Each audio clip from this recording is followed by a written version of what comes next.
Professor wabanga asomesa otekanga yokutu. Kuba byasomesa biyitawo buyisi swinga kizungirizi.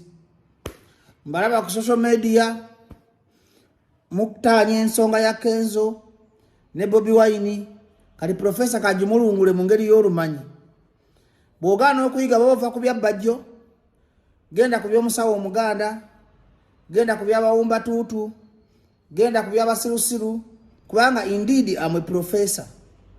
Era I'm pursuing my degree. After my degree I will go to masters. After masters I will go to a PhD because I'm a real professor. Eddy Kenzo Musuza, my friend, my good friend. Gwe omu ku bavubuka abandi badde beetikka ensi yonna ne Africa yonna. Era gwe omu ku bavubuka abasinga omukisa. Naye simanyi kikyatuukawo. I don't know what went wrong. Either government yalaba nga ina kutta talent yo because the main work omulimu gwa government yeni ali mukutta talents. Omulimu gwa government yeni ali mukutta manya ga abantu. Omulimu gwa government yeni ali mukutta bavubuka nga gwe Kenzo future. Kubanga amazima twabadde kulumbe. Njagala ba artist mwe namukkirize nti Bobi Wine takyali muyimbi however much akyalumira omutima gwa industry. Era mulekerawo okulaba nti mwenkana Bobi Wine ate yalengera wala. Njagala mbawe muka simple example mu abazadde abalaba video eno oba gwe omuntu agenda okulaba video eno bwe bakuterawo Bobi Wine ne bakuterawo Kenzo ne bakuterawo Mayinja ne bakuterawo Kusaasira ne bakuterawo Bebekulu omwana wo yagala abengani. Kale gwe Kenzo ozadde abaana obagamba begombani. Njagala ono logic bana Uganda mulwawo okutegeera kwa muli bawumba tuutu naye mbadde mbagamba gwalaba video eno ina otudda wakane family yo batadde wali Bobi Wine bataddewo Kenzo Bebekulu Kusaasira Ronald Mayinja omwana wo omukola njagala okulobenga Kusaasira njagala okulobenga Ronald Mayinja. Is it that reasonable?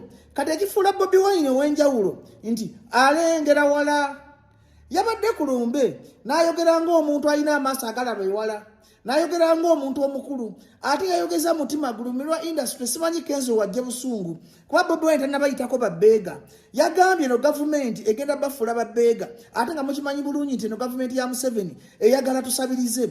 Kenzo international artist nakugamba dda nti okumalamu value kyangu nnyo okwata brand international brand nga Eddy Kenzo neyeebaka ku Sereni Suits emyezi 2 emyezi 3 obogwamu value okulinyisa basi n'ogenda Kalamoja ne mugenda ekirindi ng'abayimbi nakusino mutambulira mu kindi mwinga babawunsa baba kumalamu value bino mbyogeza mutima Kenzo inawo much I love you ze siri ku bya social media wabula njogera wano ng'omusomesa njogera wano kuba Kenzo bwobeera obulungi tolina mutima mubyo nange mba bulungi Kenzo no wali ompadde ku sente zo Kenzo wali ompadde yo ku so naawe nkubulirira nga naawe okimanyi bwe tubeera mu kyamya nkubulira amazima gano nze bino sibyogeza kabampaane sibyogeza mu following yanta manjina sibyogeza views zanta manzina naye kino nkyogera wizo omuntu alina spirit Kenzo kibayiza sita mutima mubyo inside my heart. Kati wembanga nsomesa mu ngeri y'obumanyi abayimbi mulekerawo okulowooza nti Bobi Wine level yammwe.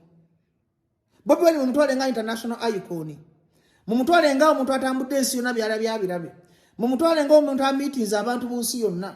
Kakati bwe yabadde akola speech eyo yagalezi n'abagamba Mayinja akaaba n'adduka ne mu ggwanga. Kati Bobi Wine tegala bola bangalo na di Mayinja. Tegala mulaja nenga Kasaine Kusaasira. Eddy Kenzo munange kankubulire. Tobanga ko muganzi wa Museveni nga Kusaasira oba Bebekulu. Tobanga ko muganzi wa Museveni nga Busanze. Lwaki abaddugavu tetuyigira mu nsobi zaabwe? Bano abasajja okola federation tebagikola mutima mulungi tebagala kulaakulanya industry. Singa babadde baagala okola federation munnange tukabidde corporate okuva nga tetunnazaalibwa paka katuli ku corporate kiringa eba Uganda Federal. Corporate basobola kujiba wambo muloko mukoze federation. Corporate basobola jiba wambo lokuba mwegase. Government njagala Kenzo otegere ekintu kimu nti NRM mu government terumirirwanga ko muyimbi yekola kintu lwa politics. Tekola binombo erumirwa mbu abayimbi mwegatte muje tubayambe. Wabuleko ati abayimbi mwegatte tubamale mu value mufuuke babbeega. Bobi Wine kyabadde ategeeza. Kubanga for example Bobi Wine kyabadde agamba nti muganda we Kusaasira abadde yatunda ennyumba ye teri yamuyamba. Muganda we Mayinja yadduka mu Uganda. Kati gwe omuntu alina obwongo nkulaga amagezi ga Bobi Wine yabadde ati Eddy Kenzo oluma abavubuka. Eddy Kenzo oli muvubuka tolina mutima mubi. Eddy Kenzo gwe yandibadde next icon. Sagala kulaba ngo wanganguka mu ggwanga lyo nga Ronald Mayinja agono gaba amagezi ga bukulembeze taata. Era mubanga wavudde n'atakinga Bobi Wine zinakulabye ng'omuntu anoonya amawulire kubanga speech y'omukulembeze yabadde erimu a lot of love. a lot of respect. Ate bagamba eriiso ly'omukulu awaddugala we walaba. Kubanga tiyakyogeza mutima, tiyakyogeza kabampaane. Bobi Wine teri kintu kimuluma kulaba nga baganda babayimbe manyi alina omutima ogwagala art. Bobi Wine tayagala bannabyabufuzi. Bobi Wine alumirirwa nnyo omuntu wa art nga bakutyobola. Eddy Kenzo sawa zino government okumiitinga yandibadde kuwa ekitiibwa nga ogendera ku appointment nga n'okulabako ekusasula. Sawa zino government yandibadde yateeka order system ezo. Yandibadde yasookera ku kampani z'amasimu eziba Balington Kola Bakatuni. Nti okola Kola Bakatuni ne bakuwako siringi 7 kampani netwala 8 ne government ne baaka 3. Nti singa bali bagala kola copyright simwe bayimbi basoose waliwo regimu yaba basudde regimu yaba Bobi Wine ne waliwo regimu yaba Mentoni Sama ba Sanks VVD abo balagadi bonna baafa bayimba copyright. Naye kakati kino Bobi Wine yabadde ababulya because bakikoze kulwa Bobi Wine kulaba nga bakwata industry nga bapreventinga another Bobi Wine who will disturb them. Eddy Kenzo government ya Museveni tekwagalangako wabula baagala maanyigo kati mu kwagala amaanyigo bateekawo embeera n'ofuuka beega nti lwaki ogenda ggulukala mojja okufuna corporate gy'obanja nga parliament yegikola eri wano kumpi. Era Eddy Kenzo nti singa bali bagala federation eyetambule yandibadde bakulungamya obutuufu engeri federation gyekolebwamu tedi federation ya industry art yonna ne muleka abayimbi abalala ebbali. That is not a federation. Ako kakundi kulaba bagezi balondamu abayimbi ab'amaanyi the top 19 artists ne babateeka mu kibinja ne babafuula nga babawunsa ne mba mugenda ku mikolo mutambula mu kiyinja gye bakoma banafuya bwe mutyo nga mugwamu value ne resale value. That's why abaana ba champion gudo baze bameruka because of the value. Nti chebaita scarcity creates demand. Nti Eddy Kenzo oba muzibu wa kutuukako boba tulabika oba nefanana bakufulia dala bega n'olinya ne bus n'ogenda ekkala mojja no bakuwa hotel ne bakawa emyezi 3 ne balaga ensi nti Kenzo talina byakola ne balaga nti Kenzo mwanga asobola okutuulira nti Kenzo ayagala nnyo ssente. Kati gye bakoma okulabisa bwotyo baba bakukamamu value baba bakugyamu kasikasite akandi badde kakolera abantu abange Bobi Wine abamubi najja nagamba nti muganda wange musuuza abantu bano bagendereze abantu bano bagenda kufuula beega abange bannayuganda enswera ekwagala yekugwa kubbwa mukatonda mugulu Bobi Wine talina byakuvumigira bayitidde babeega mugambe mubadde munoonya mawulire mugambe ekintu kyemuyisaawo tekiri straight kubanga bwobanga okola ekintu ekiri straight olina okukkiriza public criticism kubanga buli weeteka mulayimulayiti ng'olikkirya nze kati ne bw'ovaayo n'oŋŋamba nti ndi emirambo ne bw'ovaayo n'oŋŋamba nti ndi aseekeza Museveni ne bw'ovaayo n'ompita mbega nga mmanyi siri mbega sinyiiga.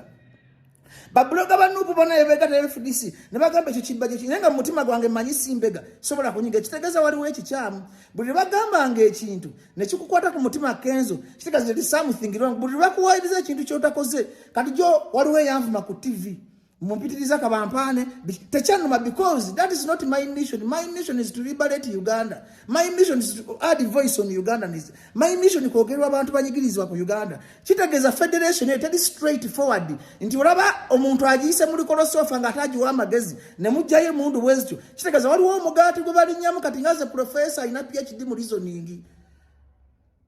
Nze wensala okutegera asobola okufuga America nenfugirako ne Rwanda nentekako n'ennyongeza ye Kenya. I can be a president, I can be a prime minister, I can be a papa, I can be ambassador. I'm versatile.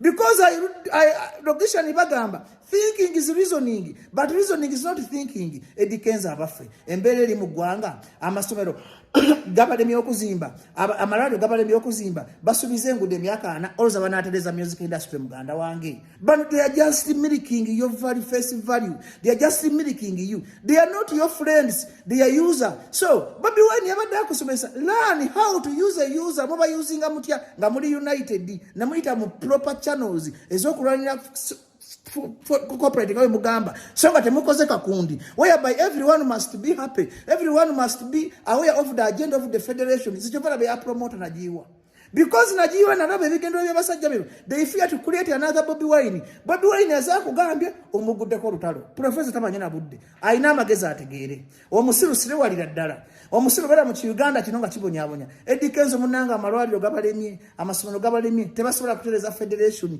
They are just milking you my brother ne tukwagala muna bali mu federation so bayirawo omugongo ne mwetiza because I'm a product of 1,000 chances nanga abantu bampa chance ne munakola emputu mukuta ku kyebusabala Bajja omavayo nenda bo musana gwato wakana babigayi bakaba nga gwatotomera